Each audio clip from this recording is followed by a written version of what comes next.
Can anybody hear me?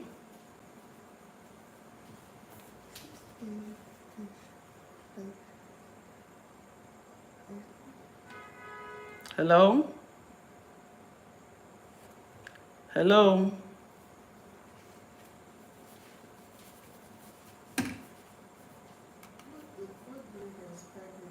Hmm?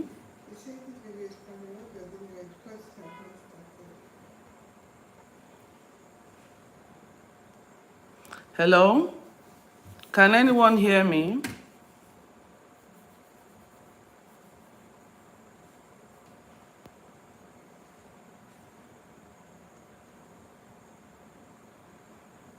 Hello?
Hello, can you hear me? Hello? Okay, so sorry about that. We were trying to figure, okay, so good. Thank you. Thank you for letting me know. So my name is Adenike Michaels, and today we'll be looking into the topic, how to apologize and forgive effectively. How to apologize and forgive effectively. Apology and forgiveness are two essential keys, for building resilient relationships, restoring trust and harmony, fostering deeper connections between people, and transforming relationships. So these two things, there's factors or they are essential keys that you don't want to trifle with. You want to be serious with them. So, what is an apology? An apology could be said to be a regretful acknowledgement of an offense, of a failure, of a wrongdoing. An apology is a statement or an expression of regret, of remorse, of sorrow for a wrong or for a hurtful action, for a wrong behavior or a hurtful behavior, or for a decision that was taken that is not favorable to the other party. So it's our way of acknowledging and taking responsibility for a mistake that we have made, showing empathy and understanding for the one who is offended or for the one who feels hurt, by whatever it is that we have done. And thereby, we are able to make amends, we are able to make reparations to assuage the feelings of the individual. So what is the purpose of an apology, you may want to ask? Why do we apologize? What is the purpose? What is an apology meant to serve? What purpose is it meant to serve? One, when you apologize, it shows that you are acknowledging a wrongdoing. You are acknowledging that you have done wrong, you have not done right. So it means you are recognizing what you have done and you are taking responsibility for the consequences of that action or inaction, or for the harm that was caused. It also means that another purpose is that it shows empathy on your part towards the offended individual. Because you are able to validate the hurtful feelings, of the other person, and you are able to convey that to the individual. Another thing is that it helps you to make amends, because it helps you to offer restitution, that's to restore something where necessary, or to offer reparations, that's to repair any damage that is caused when it is possible. It helps to rebuild trust. It helps to rebuild trust and to be able to restore faith in your relationship. It helps to provide closure, allowing the affected person to move forward. The reason is this. Some offenses run so deep in the heart of the offended that it may leave that individual in a frozen state for many years, not understanding what happened or why that thing happened, and seeking answers and not finding them. I would say here also that it is important for the one who feels offended or who feels hurt to also note that it is not possible to be able to find answers to everything, to every wrongdoing. And it is mentally and physically unhealthy to remain in such a frozen state. It is very, very unhealthy to remain in such a state. So I would say, find peace within yourself and move on. Talk to God about how you feel and seek help from a counselor or from a coach. Another purpose of an apology is to promote healing for the one who was offended, even healing for the one who has offended, because it will facilitate emotional recovery and growth on the part, in the relationship. Then, an apology is a demonstration of our accountability. That's taking ownership of the actions and then committing to making a change.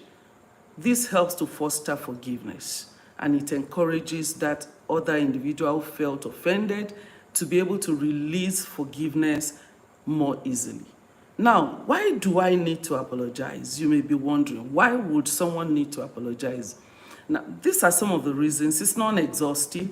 Now, if you have caused physical pain, emotional or psychological harm to your partner, then you need to apologize. If you have broken the trust or you violated the trust of your partner, you may need to apologize. If you made an error or your mistakes and actions or inactions have affected your partner negatively, then you should apologize. If you have been thoughtless or insensitive with the words that you have spoken or some actions that you have taken carelessly without considering or without a consideration for the impact such a thing would have on your partner, it is good to make an apology or tender an apology. If you have failed to meet commitments, responsibilities, or standards, and you have left your partner wondering, rather than discuss, you've left your partner just wondering what is going on, what is happening. Instead of discussing the challenges or the issues you are having, why you are not unable to meet such responsibilities, once you realize this, then you should be able to apologize to your partner and make your partner see reasons, make the partner understand why you are acting the way you have acted. If you have been dishonest or you have been deceitful to your partner, if you have lied or you have concealed the truth away from your partner on something that is very critical to the health of your relationship, to the well-being of your marriage, or you have been intentionally misleading, not allowing your partner to see the exact place you are going to. You had some ulterior motives and you have deceitfully led your partner in a different direction. You need to apologize, because some of these things create undue tension in a marriage, they create undue tension in a relationship. So if you have shown gross disrespect or contempt towards the sanctity of your relationship or your marriage, or you have shown so much disregard for the feelings of your partner, for the values that you have upheld, for your beliefs, you may need to apologize. And for an apology to be genuine, the offender will have to acknowledge, recognize their wrongful or hurtful action. That is one of the things that makes an apology genuine. The offender will need to take responsibility, taking ownership of that mistake, of that thing that has been done or that thing that has not been done. The offender also will need to be remorseful, expressing regret or sorrow over what it is that they may have done or what it is that they have failed to do. Now, remorse is a feeling of sadness or regret over what has been done.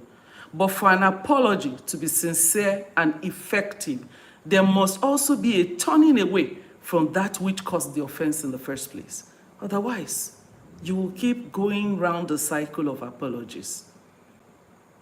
Then it ceases to be sincere when it becomes a repeated occurrence. Apology helps you to show understanding for the hurt or harm caused, being empathetic towards how the offender or the aggrieved felt, because of whatever it was that was done. For an apology to also show that it is genuine, offer to make things right or provide reparations. You could ask what you can do to make this right, because everyone has their various styles of apology, and the person you are making apologies to have that style of apology. So when you apologize for a wrong, relationships are healed. Trust is built. It helps to show your partner that you respect and honor them, as well as to validate their feelings. That, okay, my partner understands the way I feel. It's also a sign of growth, it's a sign of strength, it's a sign of maturity. It is a sign of taking accountability, taking responsibility. It shows how responsible that individual is. And to be sincere, it is one of the quickest ways, one of the easiest ways to resolve a conflict or disagreement and to prevent it from escalating beyond what it already is. Remember, a sincere apology can help to repair relationships, can help to rebuild trust, and promote healing. And I'd like us to also understand that apologizing is not a sign of weakness like some people would say. Rather, like I said, it is a sign of strength. It is a sign of respect for the other party. After all, the scripture says we should have respect one towards another. Apology is not gender sensitive. I would say apology is humanity sensitive. Apology is not gender sensitive, but humanity centered. Apologies are expressed in various forms. Like I said, we all have our styles of apology. For some, it could be an offering, just offering compensation in the form of gifts. I know that there are some people, once their partner offends them and gets them a gift, then, the apology is accepted. For some, they give a conditional apology, which is not good, where your partner says, oh, for your apology to be accepted, you have to do this. I don't think that is very healthy, but some people do that. I'm not to judge anybody, So apology could be verbal, it could be written, it could be by symbols, and it could be providing restorative measures to whatever damage has been caused.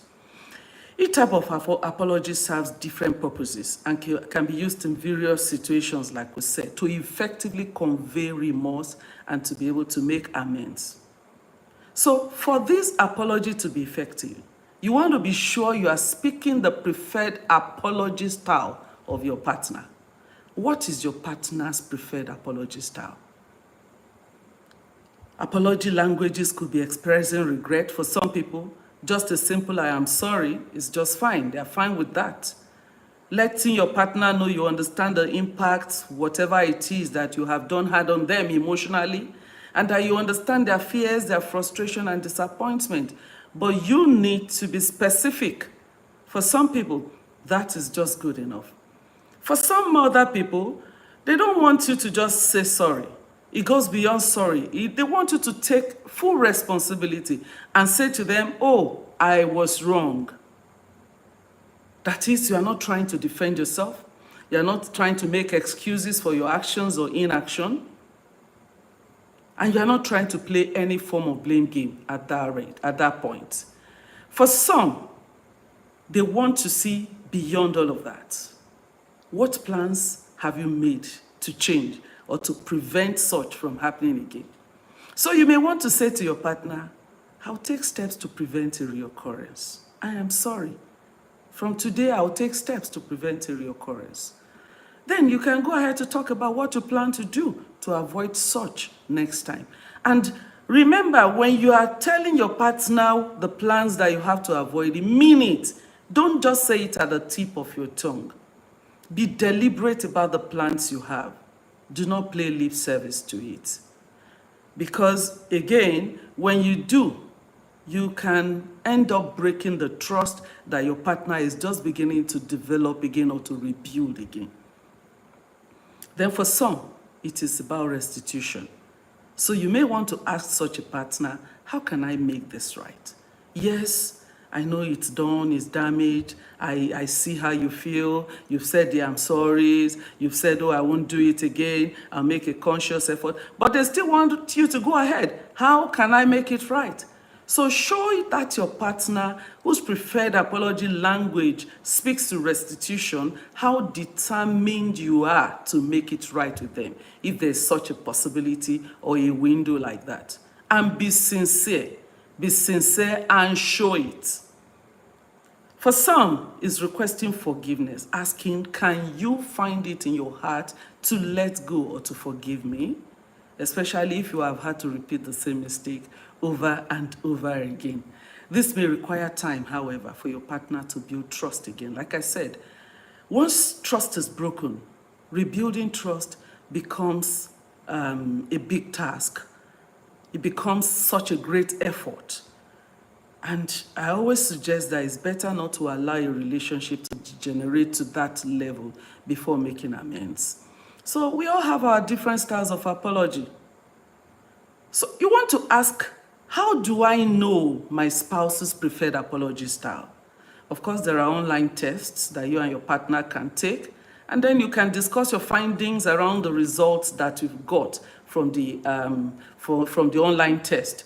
You may also want to reach out to us in the Start Your Marriage Right Academy on Facebook, because we also have tests that we have a test that you can take to discover what your preferred apology language is. Knowing this, your apology style or language, helps you and your significant other to communicate better.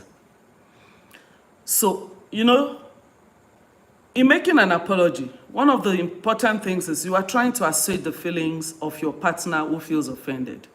There are several factors involved.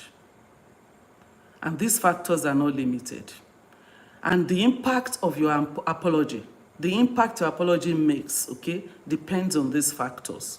One, how sincere? How sincere were you? Was the apology genuine? Was it heartfelt? Sometimes it's common, it's not uncommon for people to make an apology at the tip of their tongue and they think they are deceiving their partner. A lot of times the partner is seeing through what you are doing. The unspoken words, the sign language. So you may want to reconsider your apology, that apology you are planning to make. Is it genuine? Is it from your heart? Because for it to be effective, it has to be from your heart. Then the timing of the apology. Was it offered promptly or was it delayed? Because that could impact on how effective it will be. For instance, you've done something wrong and your partner feels bad about, and you've been playing the blame game for so long and not wanting to take responsibility. Eventually, you realize it, you come around and you tender an apology. Yes, it might take time for your partner to accept the apology. So you may also need to be patient for your partner to come around. Did the apology acknowledge specific wrongdoing and its impact? Or is it just, oh, don't let us talk about it, I'm just sorry, whatever it is? No, it is not whatever it is. It's nice to ensure that, the apology is specific to a wrongdoing. Because you can't generalize. You can't offend in all ways. You cannot do a wrong in all ways. There must be something, a particular thing. Then did your apology show understanding and validation of the feelings of your partner? The concrete actions that you plan to take, did you plan them to prevent similar wrongdoings in the future? Are they concrete enough to prevent such from reoccurring? Has there been trust in your marriage or in your relationship, or has the trust been broken before? Like I said, if it has been broken before, rebuilding it could take a little bit of more time. Then what was the severity of the wrongdoing? Was it severe? Was it a minor one? For instance, a man who goes outside, has a relationship outside of the marriage, and probably has a child outside of the marriage, and eventually gets to tell the wife, of course, the severity is much. Or a woman who goes out there, has a fling outside of the marriage, gets pregnant, has a baby and brought the baby into the marriage, claiming the child belonged to the husband, and eventually, for whatever reason, paternity test is done and found out that the child didn't belong to the husband. How do you repair such? Even if it is going to be repaired, of course, trust is broken. That is a severe transgression. And honestly, the severity of the offense could also tell on the timing or the length of time it takes for trust to be rebuilt, if at all it is rebuilt. But I know that it is possible for the trust to be rebuilt, especially if both parties are determined and committed to the health of that relationship. Then, what are the personality traits? What is the personality trait of your partner? Somebody who is melancholic, whose predominant personality trait is melancholy, might find it very difficult to forgive. A sanguine person might find it more easy, to let go of things. You may want to know. So how do you reach out to such a person who finds it difficult? More often than not, it is reaching out with empathy. It helps.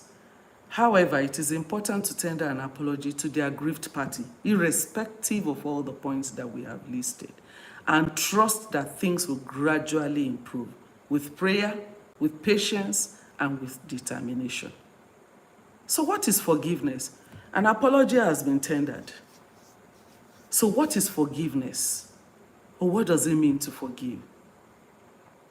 Forgiveness could mean pardoning or excusing someone's wrongdoing, letting go of resentment or anger, canceling a debt or obligation, showing mercy or compassion.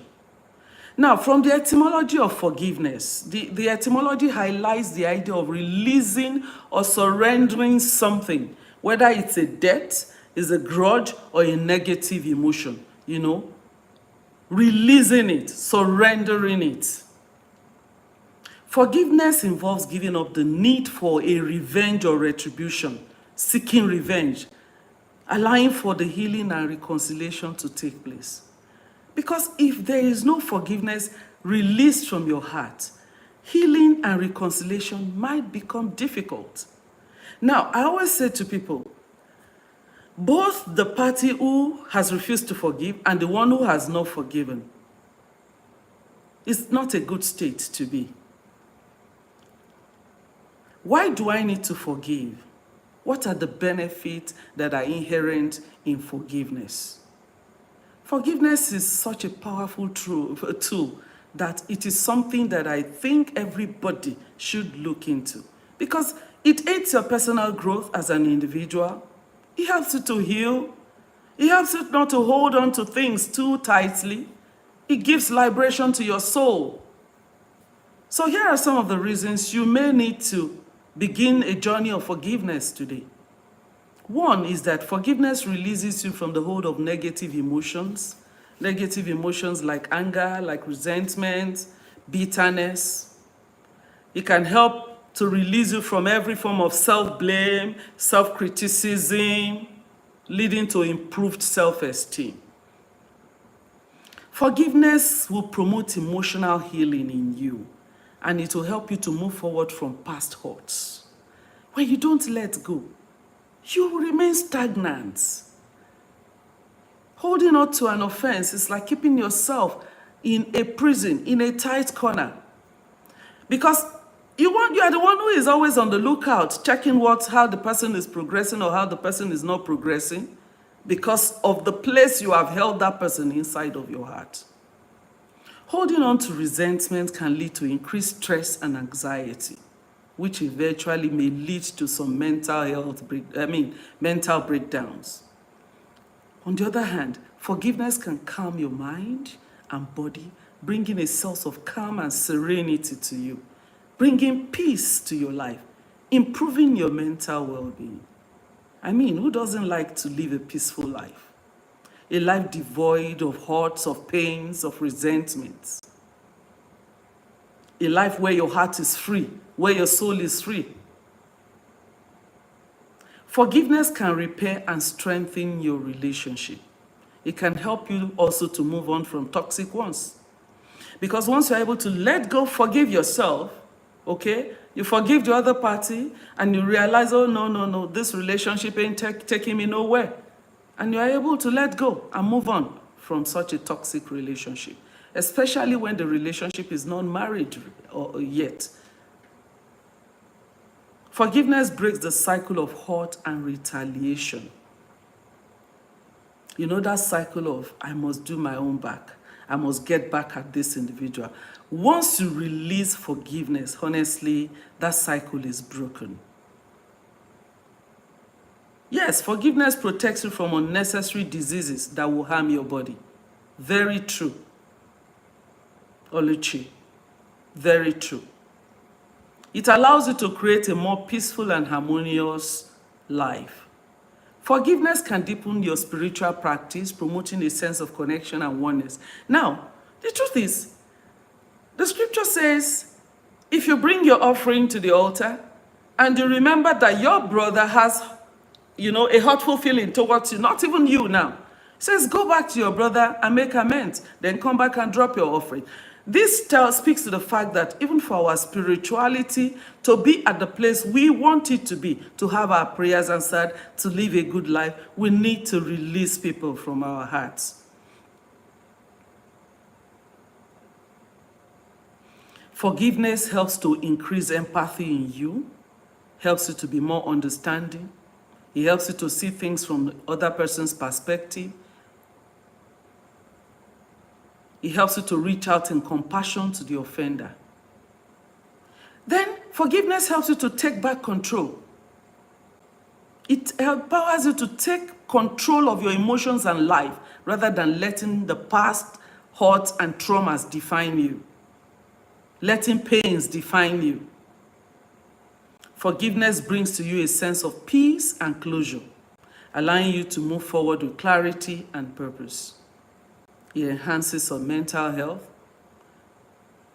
And in some researches, forgiveness has been linked to some improved mental health outcomes, while unforgiveness has also been linked to certain mental health issues, like anxiety, post-traumatic stress disorder, and all of that. Forgiveness allows you to live a more authentic, honest, and meaningful life, free from the burdens of resentment. Now you are wondering, how can I forgive effectively? Like I always say, it is not a one-cap-fits-all, so there is no perfect or imperfect way to start. But there are steps that you could take, to make it effective. And these steps are deliberate. The easiest thing to want to do is to hold on to an offense or a wrong, because I've been hurt. I feel pain. So the easiest thing to want to do is to remain there. But knowing that you gain more by forgiving, I think it's worth making all the efforts. So the first thing you want to do is you want to become self-aware. You want to recognize your emotions. Is it hurt? Is it anger? Is it resentment? You want to know what exactly caused your hurt. What is the exact reason for your anger? Why do you feel resentment? Is it actually about what the person has done, or about some other baggages that you may have brought into the relationship that you have not healed from? It is time to heal. It is time to heal. Another step is to let go of that desire to want to punish or harm the person who wronged you. Empathize with the other party. Yes, thank you, IQOCs. You gain more by forgiving. That's very correct. Very true. Very, very true. Empathy with the other person. It helps you to reach out in empathy, trying to understand their perspective. But forgiveness does not mean you are excusing the bad behavior of the other individual. It does not mean you are to enable their bad habits. No. But for your peace of mind, you need to let go of that pain, that hurtful feeling, that need, that desire to take a revenge. Reflect on the situation. Identify the lessons, personal growth opportunities that you may have gotten from the experience. And then I say to people, forgiveness is a choice. It's a choice that nobody can make for you. It is a choice that you make by yourself, not a choice that anyone can make for you. And it is a conscious decision. It's a conscious decision to say, I choose to release forgiveness to so and so person. It may take time, but you can start by making that choice today. Start by making the choice today. Then practice self-compassion. Be kind and understanding with yourself throughout the process. Don't beat yourself over. Release every form of negative emotions. You could do it through journaling, through medication. You could talk to someone if you have a trusted friend or a trusted family member. Then begin to create a positive narrative around every of those negativities. Reframe the experience in a positive light, focusing on your personal growth. Because when you begin to rephrase those experiences in a positive light, then it helps you to grow as an individual. So you may want to reflect on what you have learned through the experience. What strength have you built? What resilience have you built? Have you learned the importance of communication and how damaging lack of communication can be through that experience? Through that experience, how have you been able to get back your sense of self-worth and self-love? Challenge every negative self-talk and reframe every narrative. Like, for instance, maybe the feeling, whatever the offense, maybe it made you feel like I am not enough. That is why this person did that. Now begin to say to yourself, I deserve better. I am enough. It's not about me. Then maybe you felt like you were the victim and the other person was the victor. No, there's no victor or vanquished in a marriage. Say to yourself, I am a survivor anytime, any day.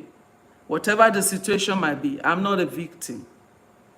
This is just a situation, it's a challenge, and it will pass. And begin to imagine a positive future filled with a life of fulfillment. If you are married with your spouse, if you are unmarried, or if you have chosen to move on with or without your spouse, begin to have a renewed sense of purpose, a renewed sense of meaning. Seek help. I keep saying this. I keep repeating it because some things you can't even help yourself. You don't even know why you are unable to help yourself. You don't understand why you're unable to let go. But there are professionals who have been trained to elicit answers from the questions that they will throw at you. And then you are able to dig deep into the root of that unforgiveness. And thereby, your journey of forgiveness begins and you're able to take back your power from the grip of unforgiveness. Then, practice gratitude every day. Do not be fixated on the things that are not working. Be more focused on those good things that are working. You have a relationship, you have a partner. Have you tried to look into focusing more on the good side of your partner rather than magnify the negative thing that happened or the offense? For me, I think focusing more on the positive side of my partner has helped me a lot in my marriage. It does not mean that I will, I will trivialize whatever wrong that has been done. No. And I don't expect my own husband also to trivialize my wrongs or my wrongdoings. But when we're able to focus on one another's good sides, positive sides, it helps us to live lives of gratitude. Move forward, release the past. Focus on the present and the future. Remember, forgiveness doesn't mean forgetting or condoning the wrongdoing. Forgiveness is not always easy, it's not always quick. Forgiveness may require repeated efforts on the part of the offended. But forgiveness can lead to healing, it can lead to peace, it can lead to personal growth. Unforgiveness, on the other hand, is like keeping another in the prison of our hearts. And then you find you are probably even more restless than the person who you are keeping in your heart. You don't want to allow anything to affect your general wellness. So how do I know if I have forgiven? And if my forgiveness is effective? You may want to answer these questions to yourself. Have I let go of the negative emotions that I feel, the negative emotions associated with that hurt, with that wrongdoing? Can I think of that person without feeling resentment or anger? Have I moved forward and closed the chapter on that past? If you have answered yes to these questions, you have likely fully forgiven the person. But be patient to yourself as you walk through the forgiveness process. Now, if you still find that you're unable to release forgiveness, and you find it is affecting you and your relationship, affecting your marriage, if you feel that you need help to get past your current state, which is not serving to you, kindly chat us up. Reach out to us on Start Your Marriage Right Academy, because it could mean, or it may mean, that you need a professional, a coach, or a therapist to hold your hand and give you the needed support. Kindly post your questions and comments. I will be reading through. And I'll say again, please follow us on every of our social media platforms, Start Your Marriage Right Academy. Follow me also on my Facebook and Instagram. Adenike Michaels is my name. Remember, forgiveness is life. Forgiveness is life. And I leave you with this. The scripture says, I place before you life and death. And I say to you, choose life that you may live. So if I say forgiveness is life, it means choose forgiveness. Choose to forgive so that you may have life. Thank you very much for listening. Thank you for joining me. I am Adenike Michaels. You can keep posting your comments and questions for maybe another 2 minutes. If there are more questions,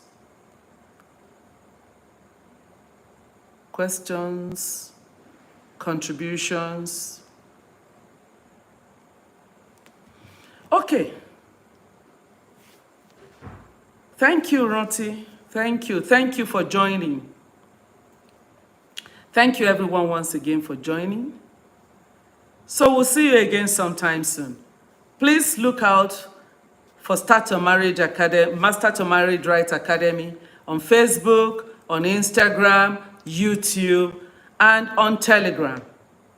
Every week, we have wonderful, beautiful sessions, topics for you on premarital classes and on marriage, on courtship and on marriage. Please reach out. I'm sure you'll be glad you did. Thank you very much. God bless you. Bye.